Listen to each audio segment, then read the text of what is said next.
New developments in the CBS 2 investigation we first brought you last night at 10 o'clock. Tonight, more men are coming forward to accuse a well-known youth hockey coach of grooming them for sexual abuse when they were just teens. The claims date back to the 80s and paint a picture of predatory behavior. The man, they say, could have and should have been stopped. Here's CBS 2 investigator Dave Savini.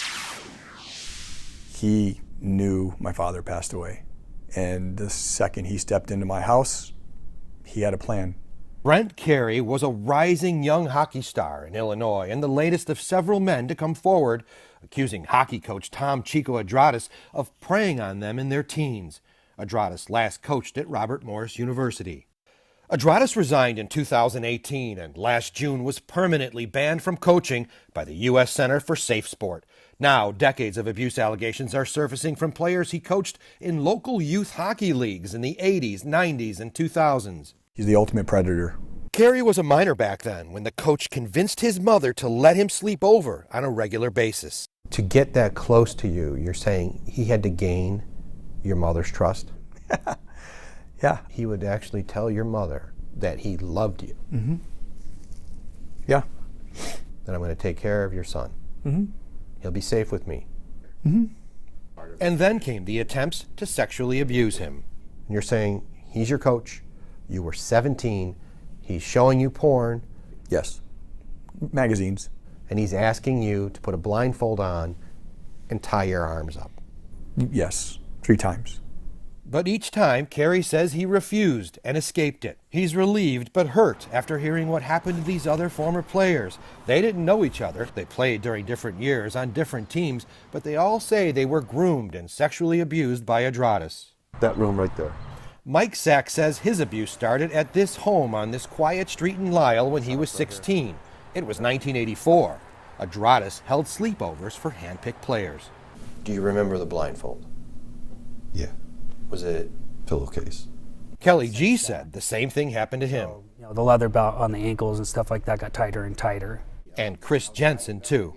And then he takes me up and he blindfolds me. They say Adrahtas pressured them to allow a woman the coach called Sheila to perform sex acts on them. He made it very much sound like a boys' club kind of thing. Like, it's kind of an inner circle. Same playbook. It's the same playbook. The threatening, told me I've done enough for you. This is the least you could do for me. All of them now believe Sheila was really the coach. It's crappy what he did to me. But taking advantage of my mom in the emotional state that she was in and building up her trust to allow him to take advantage of me, that's the hardest part for me right now. Another player is also coming forward, Benjamin Cole. He says he was molested 2 years after the attempt on Carey. The men plan on taking legal action against any of the organizations that could have stopped the coach, but didn't. We have factual basis for our allegations. We can prove our case. There will be justice for these people.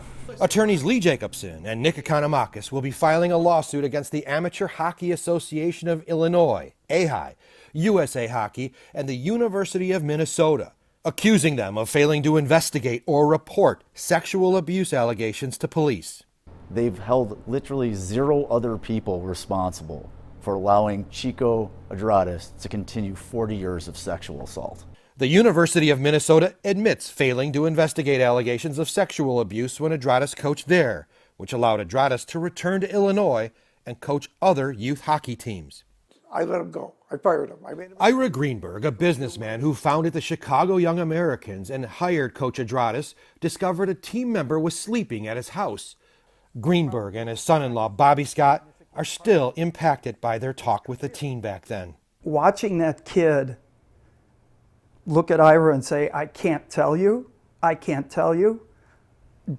deeply affected me as a person.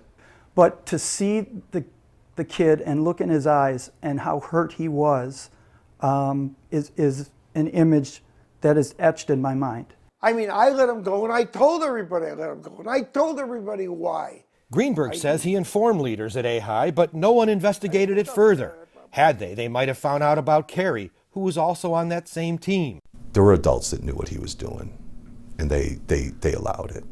they looked the other way. And so Adrahtas kept coaching. He was then accused of abusing Benjamin Cole a year later in 1990, and then Kelly G in 1999. G says he was just 17, living in his car when he met Adrahtas. But I was desperate, and stupid. He says the coach groomed him, exploited his vulnerabilities, including being alone and broke, then abused him and offered G money to videotape him. He asked you to perform acts on camera, That's right. and he would give you money. Yeah. Did you have any idea what he was going to do with it? I know what he told me.